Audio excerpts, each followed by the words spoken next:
Hi hello இன்றைக்கி onion capsicum gravy எப்படி செய்கிறது அப்படின்றதான் பார்க்க போகிறோம். ஸோ இது சிம்பிளாக செஞ்சிடலாம். சப்பாத்தி, தோசை இதுக்கு எல்லாத்துக்குமே சூப்பராக இருக்கும்.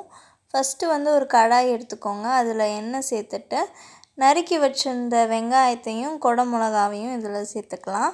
கொஞ்சம் நான் பெருசாகவே நறுக்கி வச்சுருந்தேன், அதை இதில் சேர்த்துட்டு இப்போ இது நல்லா கொஞ்சம் ஃப்ரை ஆகணும். வெங்காயம் இது ரெண்டுமே பச்சை வாசனை போயிட்டு நல்லா ஃப்ரை ஆன பிறகு இதை தனியாக ஒரு பிளேட்டில் எடுத்து வச்சிடலாம்.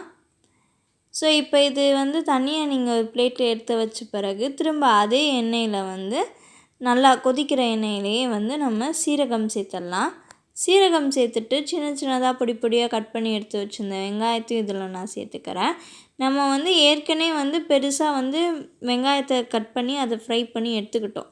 ஸோ இந்த தடவை பொடிசாக கட் பண்ணதை கம்மியான குவான்டிட்டியிலே சேர்த்துக்கலாம்.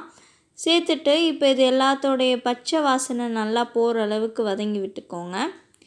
இப்போ இது கூடவே நம்ம இஞ்சி பூண்டு பேஸ்ட்டு சேர்த்துக்கலாம். அதுக்கு முன்னாடி மிக்ஸி ஜாரில் தக்காளி 2 நான் போட்டு நல்லா அதை அரைச்சி எடுத்துக்கிட்டேன். ஸோ அதை அரைச்சி எடுத்துகிட்டு இப்போது நம்ம கிண்டி வச்சுட்டு இருந்தோம்ல, ஸோ அதில் கடலை மாவு சேர்த்துக்கலாம். கடலை மாவு எதுக்கு சேர்க்குறோம் அப்படின்னா, கிரேவி நல்லா கொஞ்சம் திக்காக வரணும் அப்படின்ற ஒரு ரீசனுக்காக கடலை மாவு சேர்க்குறோம். இப்போ சேர்த்துட்டு அரைச்சி வச்சுருந்தோம்ல தக்காளி, அதை இதில் சேர்த்துக்கலாம். சேர்த்துட்டு எல்லாத்தையும் நல்லா மிக்ஸ் பண்ணி விட்டுருங்க.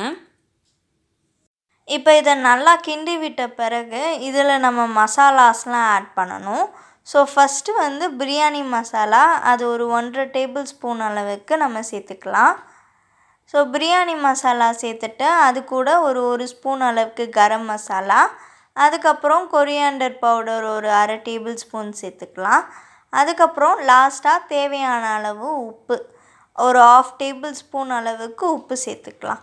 ஸோ இதெல்லாம் சேர்த்துட்டு இது கூட நல்லா மிக்ஸ் பண்ணி விட்டுருங்க.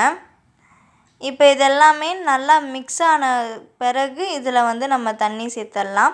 ஸோ இது நம்ம மிக்ஸ் ஆன உடனேயும் இதில் இந்த மசாலாஸ் நல்லா மிக்ஸ் ஆக இன்னும் கொஞ்சம் தண்ணி நம்ம சேர்க்கணும். அந்த தண்ணி சேர்த்துட்டு இதை நல்லா கொஞ்சம் கொதிக்க விட்டுருங்க. லாஸ்ட்டாக இதில் மஞ்சள் தூள் சேர்த்துட்டு இதை இன்னும் நல்லா கொதிக்க விட்டுருங்க. கொதிச்சுட்டு இருக்கும்போது நம்ம ஃப்ரை பண்ணி வச்சுருந்த வெங்காயத்தையும் கேப்சிகத்தையும் இதில் போட்டுடலாம். ஸோ போட்டுட்டு இன்னும் கொஞ்சம் நேரம் நல்லா கொதிக்க விட்டுருங்க. கொதிக்க வச்சிட்ட பிறகு கரெக்டாக இந்த கன்சிஸ்டன்சியில் ஆஃப் பண்ணிடுங்க. அவ்வளோதான், சூப்பரான ஒரு கிரேவி ரெடி. சப்பாத்தி, இட்லி, தோசை எல்லாத்துக்குமே சூப்பராக இருக்கும். கண்டிப்பாக உங்கள் வீட்டில் ட்ரை பண்ணுங்கள். தேங்க்யூ.